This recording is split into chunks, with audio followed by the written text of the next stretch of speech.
Um, Chris Stone and I are slightly humbled by the fact that there are 64 of you waiting to get in, which we think is a very good number.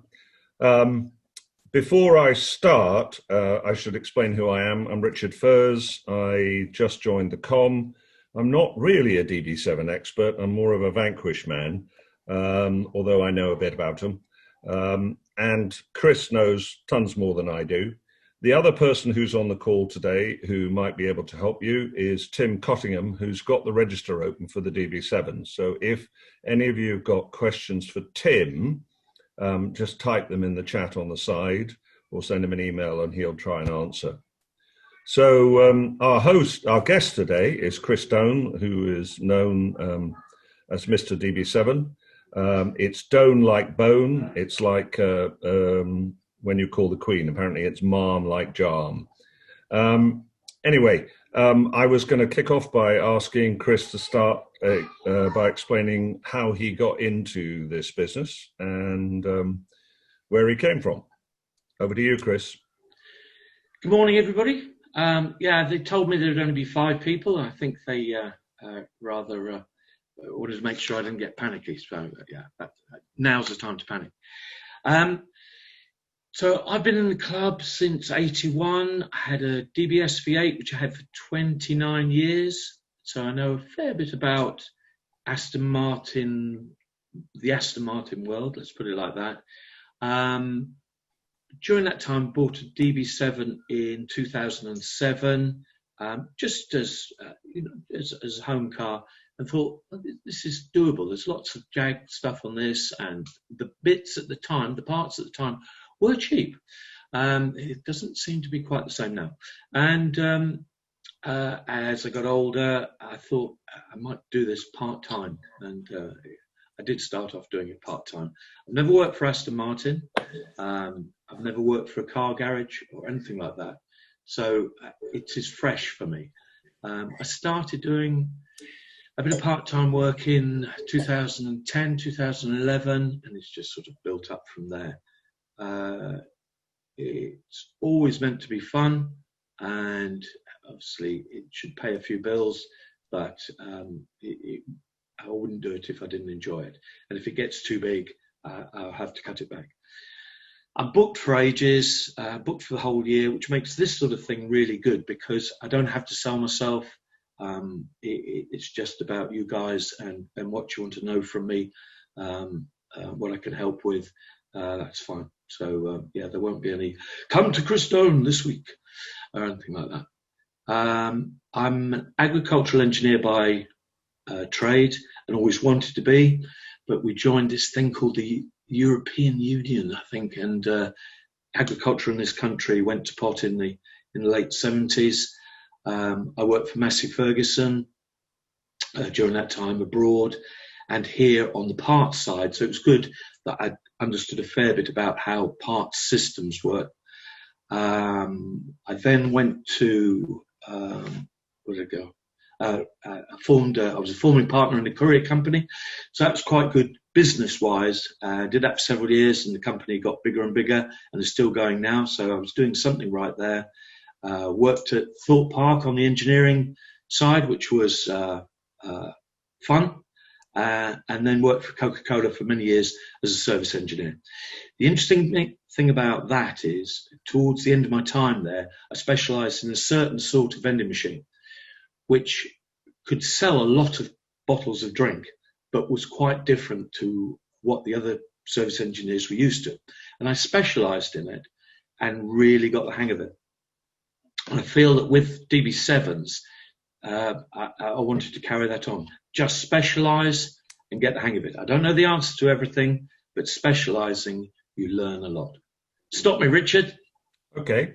Well, I think that's a good start. So, Chris, perhaps on the assumption that not everybody here is as knowledgeable as you, can you start by explaining the 3 models that are the DB7 models? Because I don't think they're all the same. I see lots of talk on the forums about people asking questions and people responding with what is on their car. But actually, they don't realise that the original question was from a guy with a different sort of car. So go through it quickly. The pre-airbags, so from late 94 to mid 96 were very different from the others to start with. Their electrics, braking systems are very different. And so you have to bear this in mind. They're older systems, more Bosch orientated than Ford. There's very little Ford. Even though Ford owned the company at that point, they hadn't really locked it down onto what parts were going to be coming from them.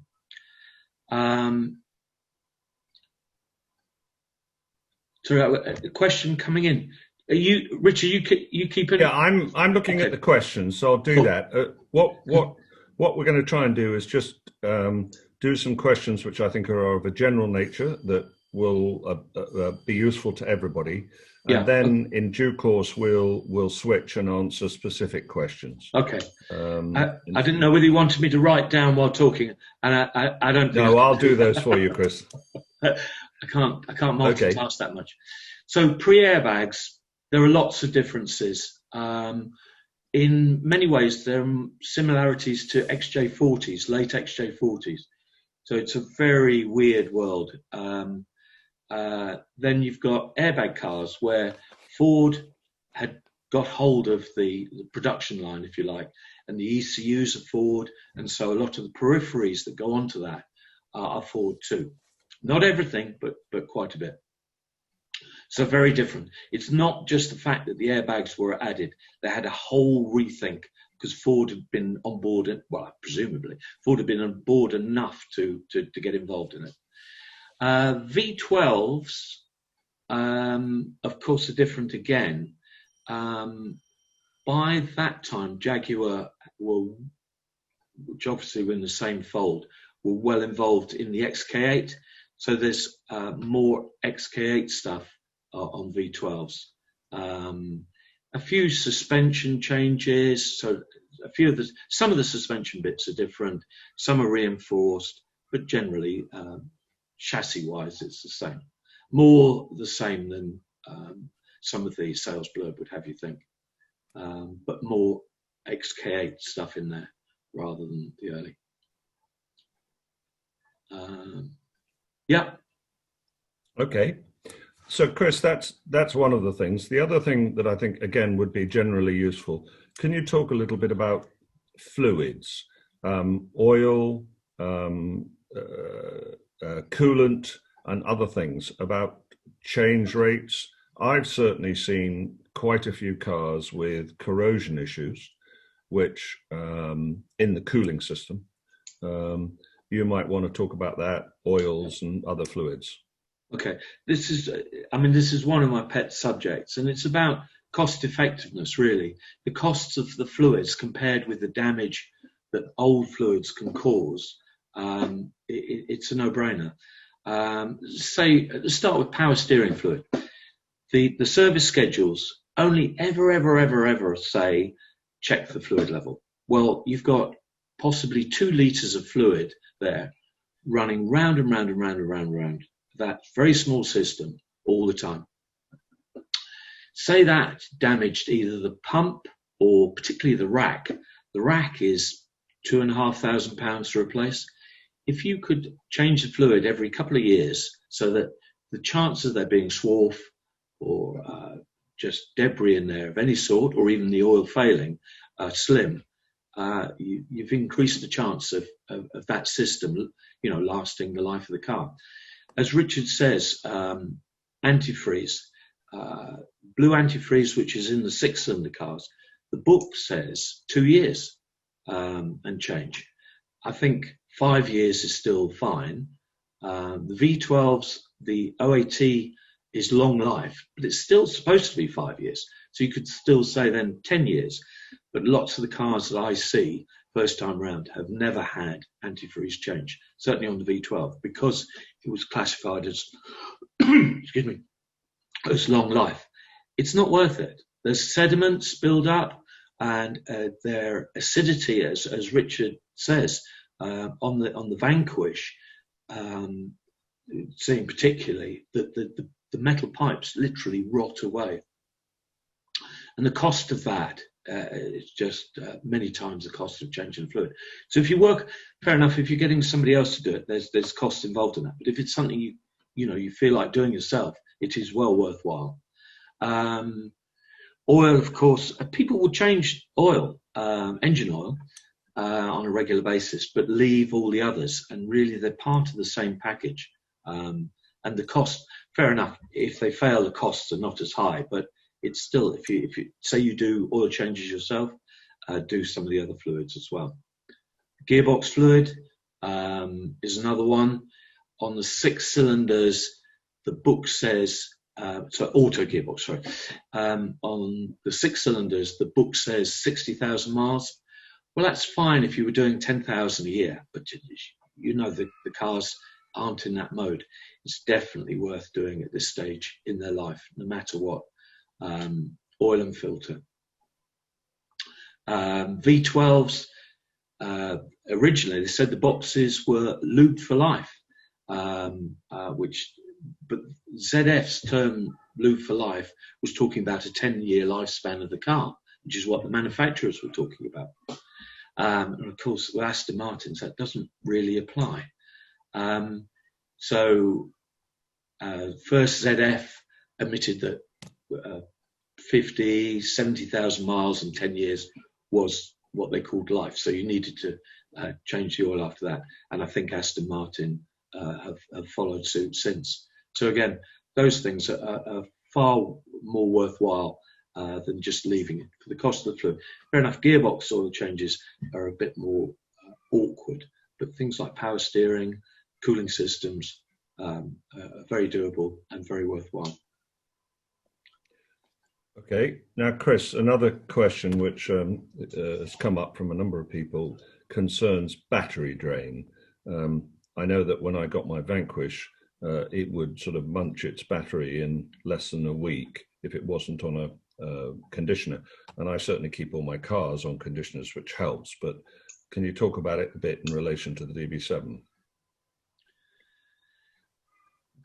This has always been a problem, and I've had customers when they first came to me, and maybe they've had the car for years, and they've had to live their lives around the battery, which to me is just an awful waste of time. So do what it can to mitigate that, because the car should, like any other car, do 3 to 4 weeks off charge and still start. Just stood in the corner and still start. They're still the industry standards still apply to Aston Martins like to any other car. What I've found can you bring up the picture of the clamp meter, Richard? Maria?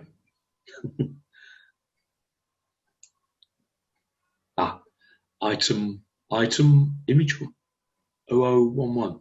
If I found this really useful, because it's very difficult to assess how much a car is using power-wise when everything is off.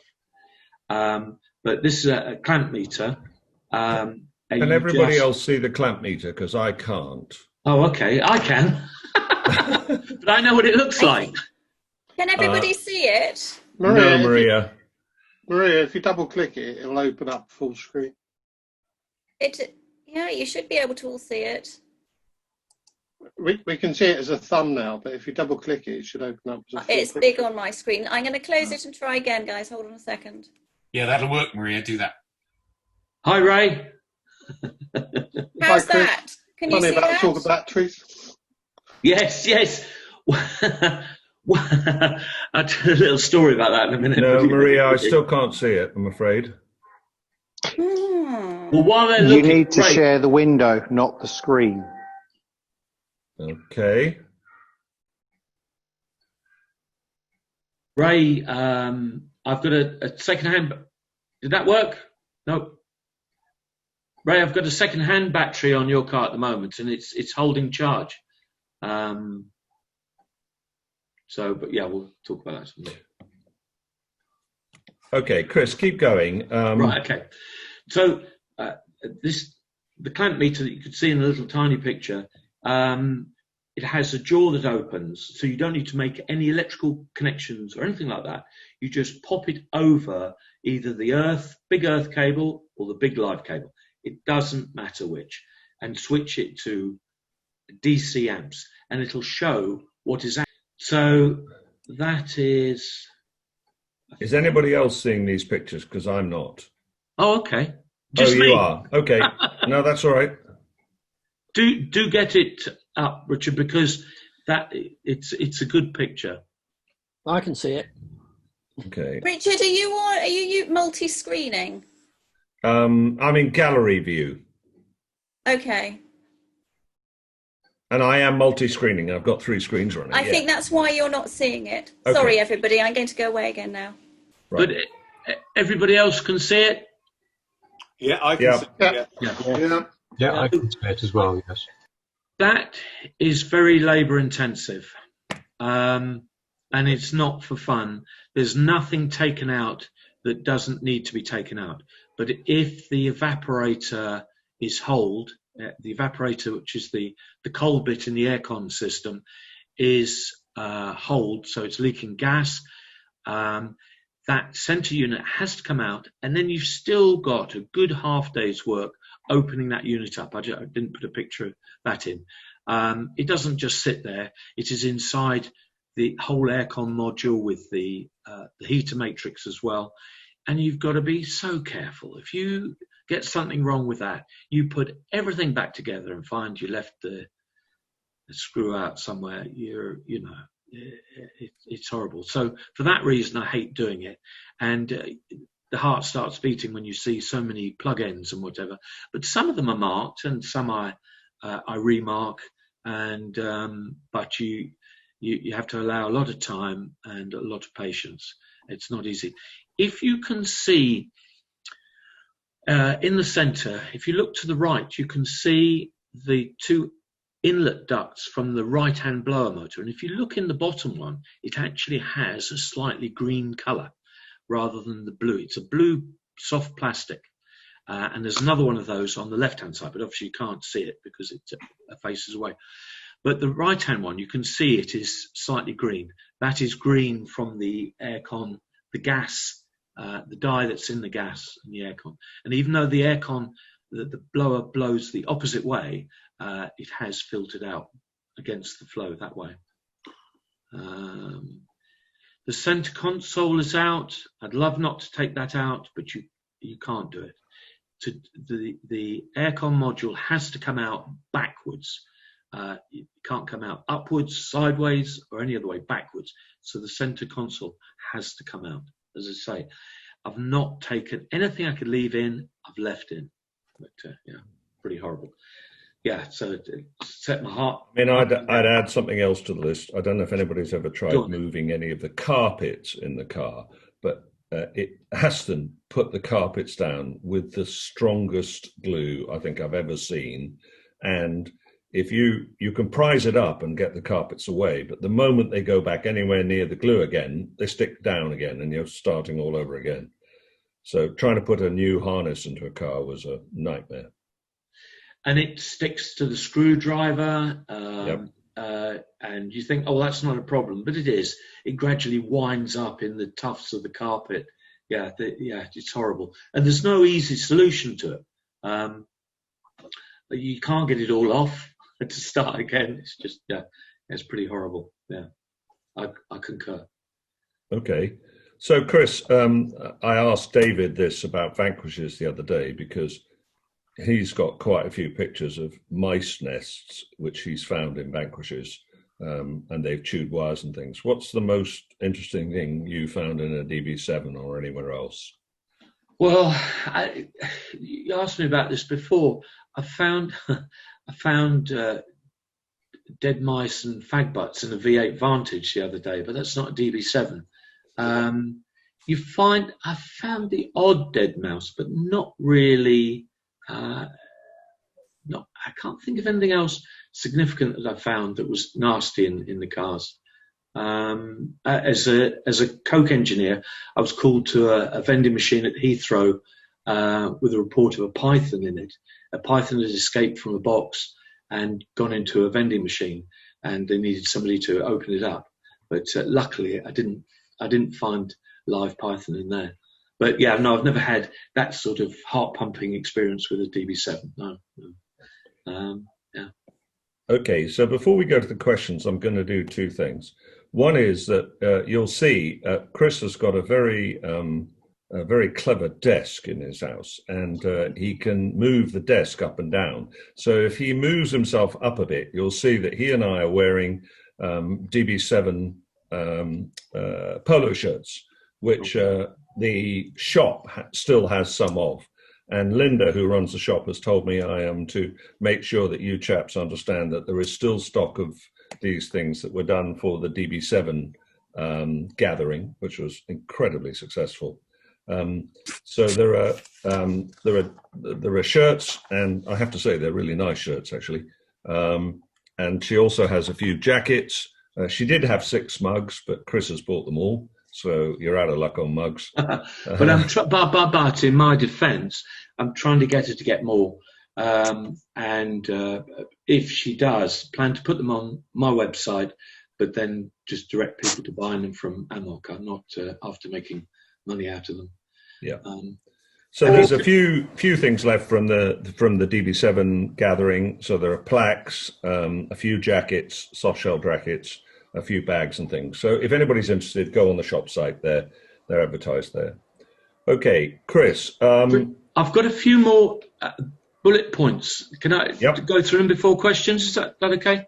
Sure. And I want you to talk about one other thing. If people are going to get out after COVID and they're going to go on a tour, what should they be packing? What should they be taking with them based on your experience of people not having stuff? I'll do that now. Yep. A spare key, not programmed, just cut so that it fits the boot. I used to say put it in the centre glove box, but there's a scenario where you could have the car locked up, but the boot open, put your jacket with the keys in the boot, and have a real problem. So what I would suggest is what Richard Lovelace has, a magnetic box hidden somewhere around the chassis of the car, accessible by somebody in fairly clean clothes, and have this key that I say is cut but not programmed. So even if Mr. Alibaba finds it, he may be able to open the doors with the alarm going off, but the car would not start. So it's pretty foolproof. We talked about it earlier. I've had several phone calls each spring from people in Europe saying they've locked the keys in the boot, and it's just such a disaster and ruins a trip. So that's one thing I would recommend. The cars themselves seem really good. Have very few problems on the road, apart from the key, which isn't bad, really, is it? It's not bad at all. That's all I can think of on that one, Richard. Okay, so I'm now going to make another sort of unashamed plug, but I'm going to make a plug for the forum.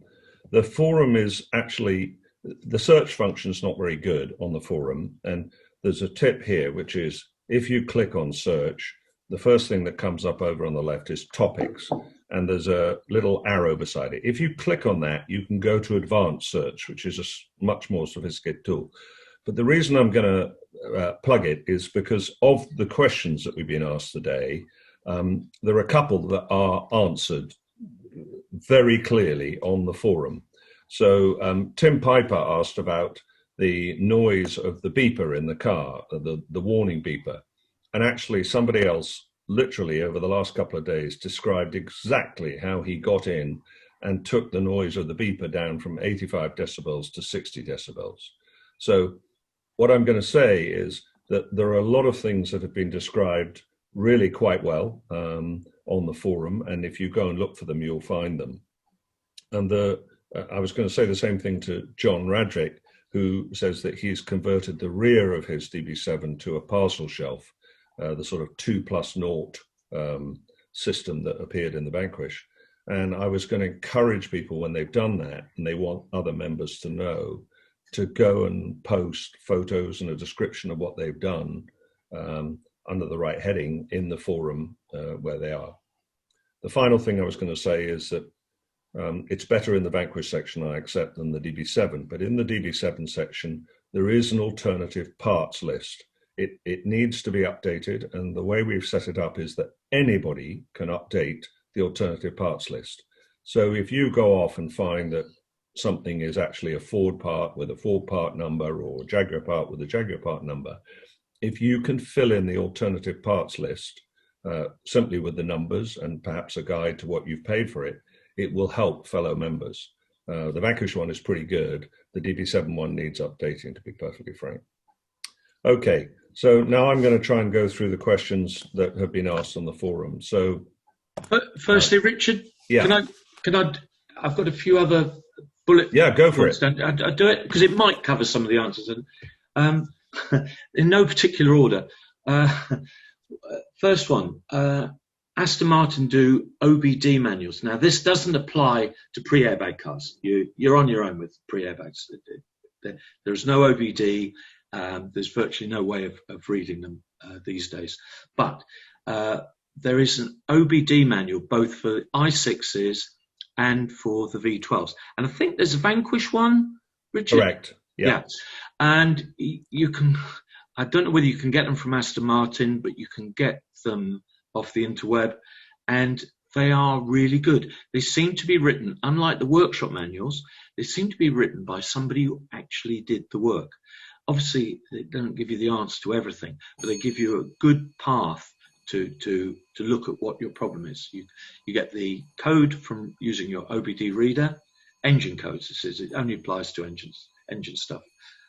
Really, well, a little bit of gearbox stuff on the V12s, but you use your OBD reader, get the codes, and then you look in the manual, and it should give you some clues which way to go, which are really helpful, because sometimes the codes are thrown up because of another problem, which is actually maybe a simple problem. For example, loose fuel filler caps can throw up evaporator loss problems, and it goes into all sorts of explanations and whatever, and really just the bloody fuel cap isn't on right, you know, and it can't pull a vacuum on there.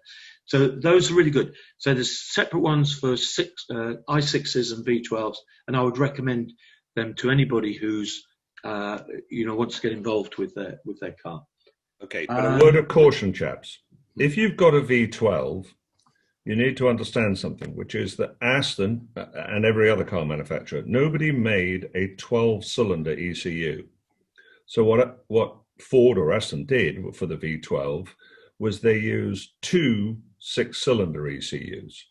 So when you use an OBD reader and you ask it to interrogate the engine, you will see that there are two engines. It thinks there are two engines. One is the left bank of cylinders, one is the right bank of cylinders. So if you're looking for codes, you must look on both engines. But on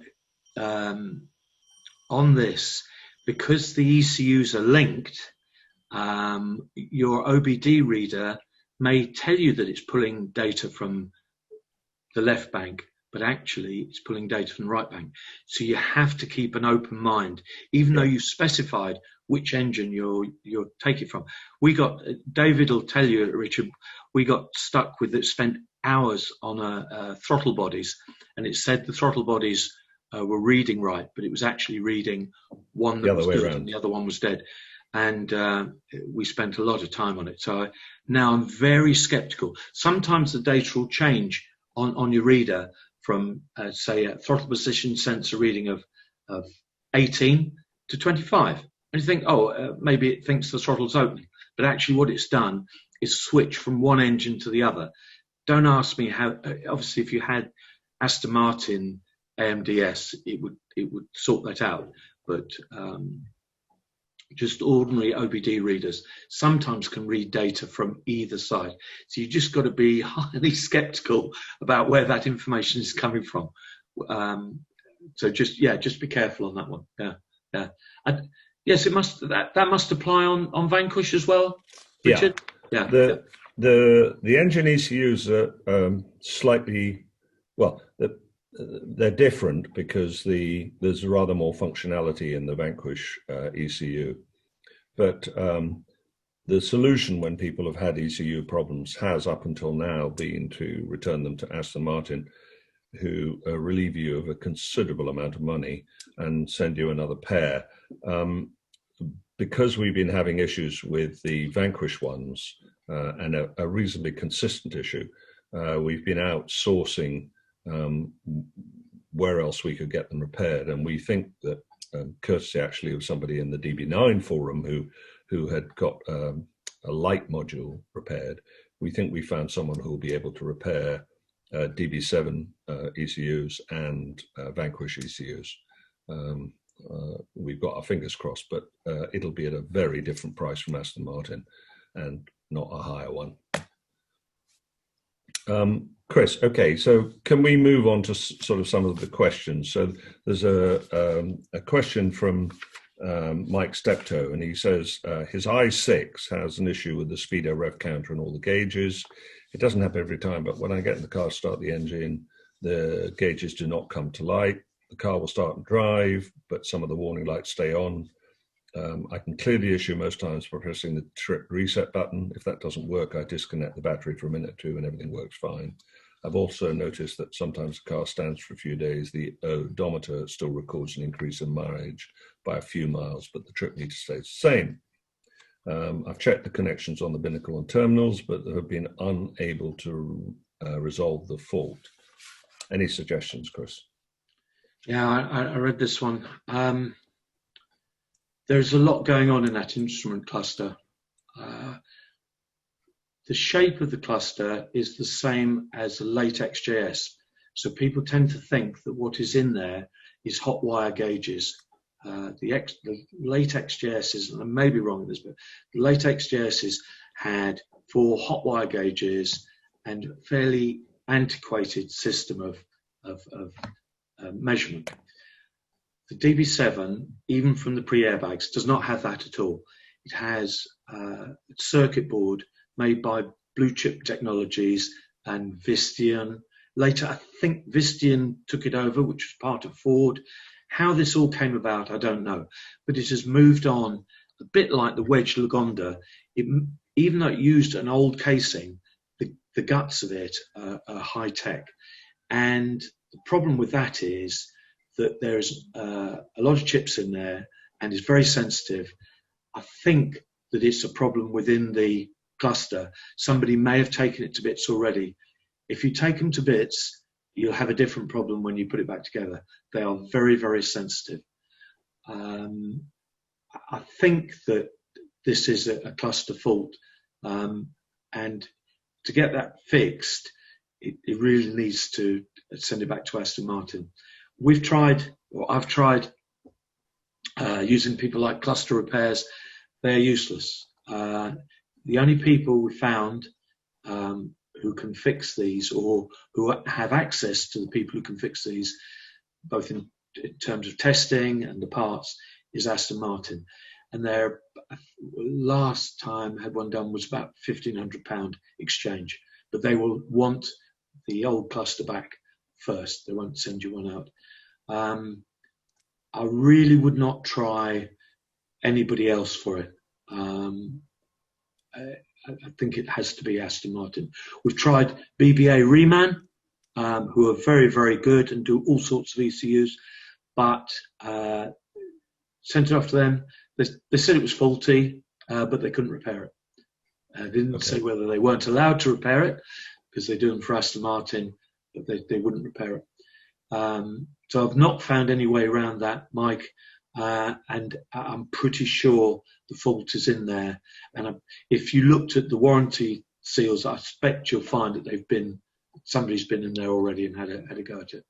Okay. As a general, helpful, but yeah. Sorry. As a general piece of information, Aston send their repairs to ATP in Cannock, and that's who's been doing the door modules for these, and it's who is doing currently the PTECs for the Vanquish and the ECUs for the DB7. And I've spent enough time with them to know what they're doing on the ECUs and where we can get them. There is a common problem of across cars of this age, which is that they have capacitors, electrolytic capacitors in them, and the electrolytic capacitors start to fail. It's an age thing, and what that means is that instead of getting a steady voltage across the board, you get a bouncing voltage. They can check and change the electrolytic capacitors, and in many cases, that's all that's actually wrong with the board. So instead of a board getting 4.5 volts to a microprocessor, it's getting 3.7 or whatever. So we are making progress on trying to get those fixed. So there is some hope. Okay, Barry Young asked, is the Supercharger Air cooled, Chris? Is the Supercharger Air cooled? Yeah, is there an intercooler for the Supercharger? There's an intercooler, yes. So the intercooler radiator is the front of the bank of 3, and so this is only on i6s, and is a very important part of the kit, because when the supercharger compresses the air to throw it into the inlet, of course it heats it up, and engines don't like hot air. They really don't like it at all. So you have an intercooler which then cools the air before it puts it in. If that system isn't working, maybe the radiator's blocked. It could still be full of water, but or coolant, but blocked and not working efficiently. The car will still go, but it'll go like it wasn't supercharged, and because the effect of the supercharger is being negated by the temperature of the water. So it's a very important feature. Lots of the old ones have gone very toothy and finless now. They're years old, and even the ones that look good, if they're old, they're blocked internally. So it is if the car doesn't go well and everything's right, it is quite often a cause of not running properly. There is actually a thread on the forum about somebody rebuilding some of this. Chris, you might want to talk about Supercharger Oil as well while you're at it. Right. I mean, this was should have been part of the fluids thing as well. I didn't itemise down which ones to put, but so there's a small gearbox in the front of the supercharger. Again, this is only on 6 cylinders. There's a small gearbox in there, very very simple affair, and it has high spec aerospec oil in it. And the Aston Martin book says just check this oil from year to year or whatever. People tend not to do it anyway. But after all this time, it is well worth changing it. To take the supercharger off and tip it upside down would be hours and hours of work. I just suck it out and replace it. If you're going to do it yourself, do it every few years. For the cost of the oil, it is, again, it's a no-brainer. Just suck it out, throw it away, refill it to the level mark with fresh oil. The plug on it, some of them are 3/16 Allen head, and some are a Torx head, and it doesn't seem to be any rhyme. It doesn't seem to cut in at certain points. So spend a bit of time trying to work out what the plug size is. Yeah, definitely worth doing. Yeah, definitely. It won't go any better, won't make any difference to how it performs, but it should mean supercharger lasts longer, and anything you can do to prevent that sort of expenses is worthwhile. Okay, and because we're on fluids, Peter Mulholland has asked about what you think about waterless, Evans waterless cooling. Lots of my customers will know my views on that. If you did a complete engine rebuild, absolutely nut and bolt, everything, then it might be worth doing. Otherwise, I just don't think it is. It doesn't cool that well. You're far better off using standard blue in pre-airbags and changing it every 2 or 3 years. Imagine you were on a holiday trip and you had a slight leak from an old hose, which might happen. what are you going to do? Put water in it, in which case when you get back home, you'd have to drain it all out, de-wet it again, and go through the whole procedure again. I don't think it's worthwhile. I really don't. I've got no axe to grind either way, but I wouldn't do it. Just change the antifreeze every 3 years. What I would say, though, is use distilled water. It's what I tend to do these days. Don't use tap water in your mix with antifreeze. Oh, excuse me, talking too much. Use distilled water. It costs very little, and if it's going to be pumping around that system and trying to corrode things, pure H2O is a far better bet than something with fluorides and chlorides in. And it really is, that's more worthwhile. Just do antifreeze and distilled water and change it every 4 or 5 years. I think you'll have a far better result. Okay. Chris, Clive Rawson's asked about an intermittent code he's getting, which is 1132 or P0300, which is a random misfire. He gets it about once every 2 weeks. Should he be worrying? He can clear the code and it doesn't come back for 2 weeks. I wouldn't. First of all, I wouldn't worry for sure. This is on a V12. I think so. Yeah. Yeah. I wouldn't worry. The first code was 1130. 1132. 1132. I can't remember. I don't have my book with me, so I can't look it up. It's over there. He shouldn't be worrying. I don't know what 1132 is. Okay, so I'd be inclined to Google 1132, and it will come up with lots of answers which should be relevant. Obviously, they won't apply directly to a DB7 V12, but the system is generic, so they should help him point. And it's more likely to have information on that is. Yeah, it's a forward code for lack of upstream heated oxygen sensor. Right. So it's one of the I suspect one of the O2 sensors. Yeah. Yeah. Anyway, okay. But again, on that, you'd be looking at one bank or the other, but it may not be the bank that you think it is. You're looking at. So if he's hands on, I would say to him, get 2 sensors and change them. It's doable at home. Change them both and see what happens. Okay. And for those of you perhaps who haven't done it, I mean, an OBD reader is not an expensive thing. It's like 20 quid. And if you should do it, you should carry one if for no other reason that when you get a warning light, you can actually just plug in and you can see what it is if you've downloaded the codes. And as we said, Barry Young's holding up a wireless one that goes to your mobile phone, but you can get them wired or wireless.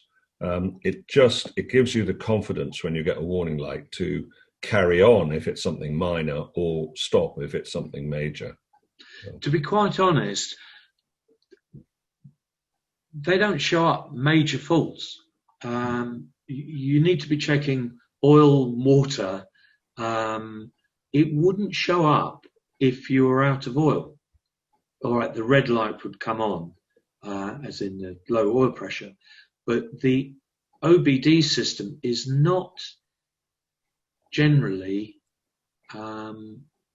life-threatening stuff at all. So yes, read the faults, fair enough, but certainly don't worry about it. It's not the be-all and end-all. Would you agree, Richard? Yeah, I think it gives you a feel and an idea. I also think that we're getting more codes because we recently pulled the wiring harnesses out of 2 Vanquishes, and frankly, were not exactly impressed with the wiring that Aston used. There are certainly problems in the Vanquish to do with chafing, but the wire is very brittle. And when you start moving the harness around at all, you find you get broken wires. We're actually halfway through the schematics for a completely new wiring loom for the Vanquish, because we think it's critical to getting the cars to keep running. And again, we're going to do that as just a project amongst the guys who roll their sleeves up, and it's been a great team effort. Okay, so Chris, let's go a little bit off topic just for a second. Oh dear. There are a bunch of other questions. Tim Piper did ask LED lights. Do you have recommendations on LED light kits and things, or? I have not had successful headlights. I know they're advertised. Be very careful with that stuff. It doesn't seem to work headlight wise. Stick to the little bulbs, and even the dash lights, the warning lights on the dash. People say that they have an LED alternative. I've not found one yet that works. I've got no vested interest. Yeah, there is a thread on the DB7 forum where somebody has replaced lights on their panel so that they can see what's going on, and describes it in some detail. So you can always go and look there. Okay. And then one more subject. Cheered in Holland is saying, do you have any advice on the perpetual squeaks that come from the back end of the DB7? And I think everybody has those. Well, so if it's coupes, it's probably the tank loose, to be quite honest. They sound very expensive, and I can do them while making a phone call. Yeah. They have straps that hold them forward. The tank is wedge shaped and is wedged forward by straps behind it.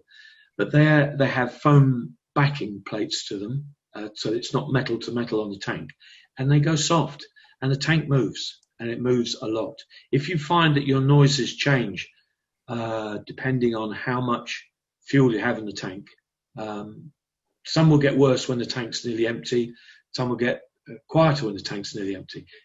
But if you find the noise changes, that's probably what it is, and is pretty easily rectified. Volantes, the method of holding the tank in place is a big steel plate that goes behind it, and they're generally not a problem.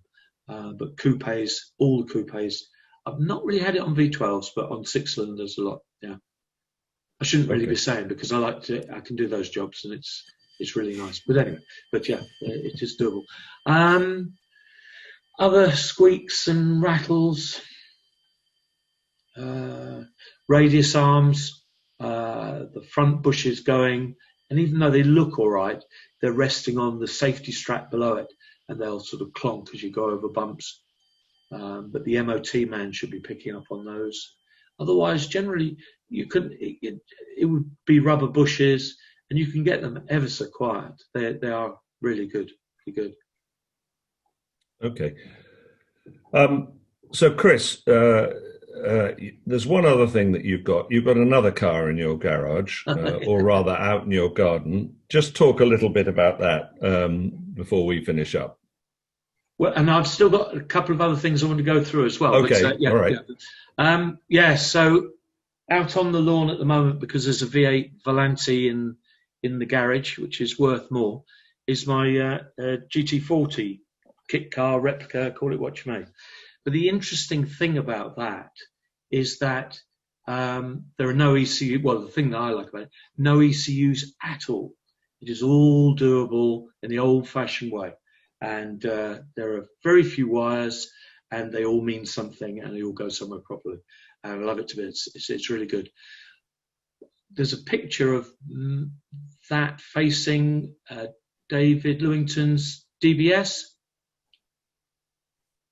On my front driveway. Yeah, there we go. Oh, yeah, okay. So there's, yeah. So interesting that the Ford is actually older than the DBS, and you wouldn't think it to look at them. And also, very interestingly, that John Wyer, fair enough, the DBS was a bit late for John Wyer, but I'm sure he will have been involved in that early stages and the cars just before it. but he was the guy who built the GT40s in Slough 65 onwards. So it's fascinating that there is a solid link between the two, with a slightly different height. But yeah, that's great. What else have we got picture-wise, Richard? Yeah, do you want to go through so, any? There you go. See, so no ECUs. It's just the air goes in the top, goes bang, and comes out those white bits at the side and goes out the back. Love it to pieces. Great stuff. Yeah, nice without any ECUs. So so this is where I work. It's slightly different now. This was a few years ago, but there's no marble floors here, and 3 of my 4 assistants are just keeping an eye on proceedings on the roof there. They love a good volante, they really do. But the cat air comes off easily, not a problem at all. And I gather that's not the only assistant you have. As in? Well, last time I called you, you said that you had an unpaid assistant working outside who was actually an orthopedic surgeon. Yeah. He was here Friday. We put in a roof lining. He's very good at roof linings now. And he is clean. Oh, yes. And clinical with his tools.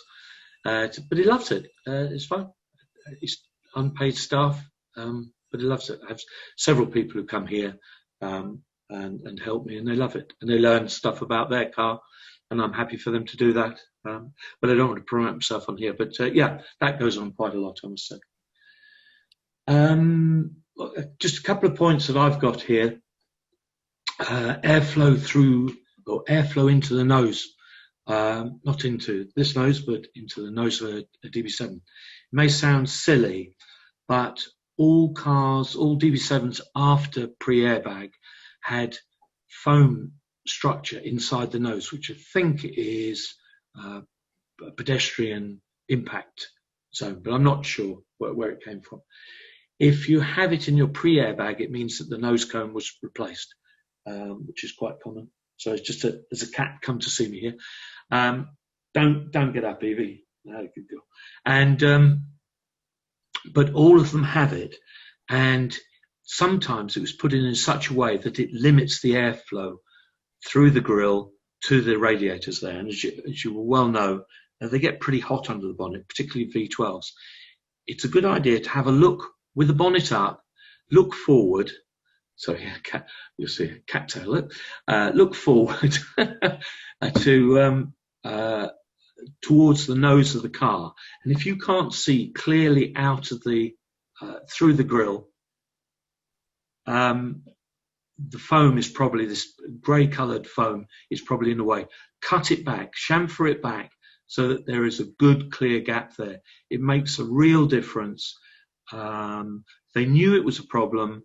The later V12s have it cut back already. So if you see yours is chamfered back inside so that you can see through to the grille further forward, then it's already been done. But the i6 airbag cars and the early V12s, it wasn't done at all. And you look forward and you think, if I was a lot of air wanting to get into a radiator, I wouldn't go that way. It's easy to do. Good kitchen knife and do it. Yeah. It's interesting, Chris. How am I doing? No, we're doing fine. I was going to say it's interesting because on the Vanquish, there's a sort of air box at the front in which the air filters fit. And there's a lid that screws down that you can take off, obviously, to get to the air filters, which has a seal on it. And we've been wondering for a while why it is that every time we take the lid off on a car that's been sort of used properly, the seals have pulled into the airbox, so they're not where they were put. And the short answer is that Aston didn't make the opening on the Vanquish airbox big enough, and so it's creating a vacuum and pulling the seals through. Wow! But you haven't. To alter that, you haven't got the space on the Vanquish, have you? You can't change the plan there very easily. It's not so easy, but you can cut away some of the restriction. I'm sure the Concourse guys won't like it, but they probably won't see it either. So. Yeah. But for me, I'm talking about airflow in a cooling capacity, because the 7s pull air in at the bottom of the front wheel arch, sort of behind the spotlight. So we don't have that problem as such, but it's just pure flow of air through a radiator or a pair of radiator, or on an i6 4 radiators, that is the issue, and it does make a difference, and it doesn't cost anything. Again, the concourse judges might not like it, but I wouldn't go with that. And if it's done nicely, there's no reason why it should be a problem. Cool. Yeah, I've got a cat on my lap purring away like a lunatic. At least she's not stood up in front of the screen. Okay. One last thing, perhaps it's quite good timing for this. I've written down DB7 future. A lot of people say to me that they get derided about 7s as opposed to other cars, but we all know the value is turning, and it will continue to turn. There's an interesting parallel here. There's a man in Cobham who started in the early 70s anyway, doing a car that was not well loved, was used on the road, was not worth much, and gradually built the business up and specialised in those. The car, of course, was a DB4, and the man was Richard Williams. You see how that one's turned out. And fair enough, this may not be in our lifetimes, but it'll be more or less the same with 7s in the future. They're a fantastic looking car, and there are a lot of jag bits on them. There are a lot of jag bits on DB4s, and the other bits were made by hand and made all different sizes. The quality of the build is far higher on 7s. The shape is very 4-ish, and will last through the years. That's it. My bit. Okay. So I think we're about ready to wrap up. There are various other questions, but I think I'm not sure we should keep pushing on, really. I'm fine if you're fine. There was one from David Barber. Yep. Which was, we haven't talked about this, have we? I think we talked about it. His question was on a Volante, his tonneau cover flipping at over 80. Yes, sorry. Now, he's never mentioned, he's a customer of mine, he's never mentioned it to me, so it's rather putting me on the spot here.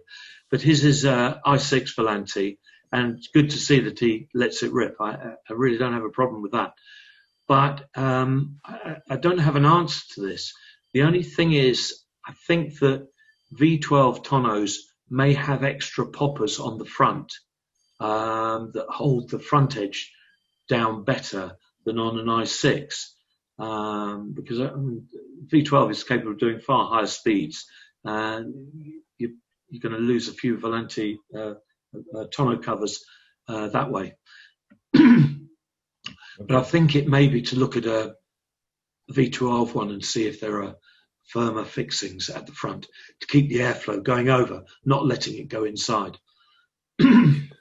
Okay, now Cheard's raised a question about coils, and I think at this point I should probably explain what we've done about coils, because obviously the coil packs that for the Vanquish are exactly the same for a DB7 V12. And we're incredibly lucky in AMOC to have some really very talented people. And there's a chap called Colin Rogers up north who has set up a test rig and really done a lot of work on the coil packs, because the dealer's solution to any kind of misfire in the V12s was always to go, oh, bad batch of coils, will change all the coils, for which they got paid a lot of money. But we've been testing coils, which we've been sent by some of the independents, and we have managed to find one coil pack that's failed out of probably 50 or something that we've tested. On the V12 engines, we think that dealers and people are saying, oh, you've got a misfire, it's a coil pack because that's nice and easy. as often as not, it's either a spark plug or it's oil getting into the inlet manifolds because the PCV valves have failed. So on the Vanquishes anyway, that is what we go and look for, not the coil packs. And the coil packs seem to be very reliable. We're trying to find a sort on a V12. Yeah. On V12.7s, I would recommend changing the not only the PCV valves but the kit that come with all the vacuum pipes, because they will all be perished by now. So if they haven't been changed before, they would need doing anyway. Again, it's a no-brainer. Do that and then see what the problem is. Otherwise, you change the coil packs and find out it wasn't that, and then you've still got to do the vacuum hose set, because they only do come as a set from Aston. It's definitely worth doing. Yeah. Okay. And Chris, somebody's mentioned water getting into the fuel system because of I think it's the drain system on the tank. Yep. Yeah. No. Good point. And so this does not apply to pre-airbag cars, because pre-airbag cars have the carbon canisters for the evaporative loss system up under the front wing. So it is all airbag cars, 6 cylinders and V12s. In the fuel filler area, there are 2 holes, one in the bottom, which is for rainwater to drain out of, and one in the side that breathes the evaporative loss air. The problem is, if that whole area fills up with rainwater, it goes down the other hole, which it shouldn't go down. And if it keeps doing that, it can end up in the tank. And you lead to all sorts of problems. So, I think I do say it over and over again to all my customers, you need to check that water drain is clear on a regular basis. The car lives outside, which is fair enough, but make sure that little tube does not get blocked with tree seeds and that sort of thing, because it will cause you no end of trouble. I've seen cars that have had several sets of fuel pumps, cats, all sorts, and still the drain was blocked. So whichever garage did it dealt with the results of it, but not the cause. And it just goes on, and it's just such a waste of resources. So yeah, do check that drain is clear. I find the easiest way to unblock it is to blow it up from the bottom. You get a tube and find out where it comes out, just behind the back left-hand wheel, and blow upwards and blow any little bits of twiggy stuff out of it that way. Because the root of that pipe is not straight and it is rubber, I'll try not to stick things down it. Blow up it. That's the trick. Yeah, no, good point, Richard. Good point. Yeah. Okay. Yeah. And I think we should do a sort of final question, because I'm conscious that we're running on.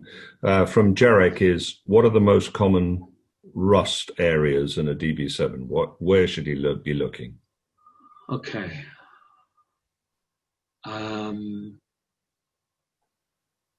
V12s, it's floors, front floors, where they have a second panel underneath.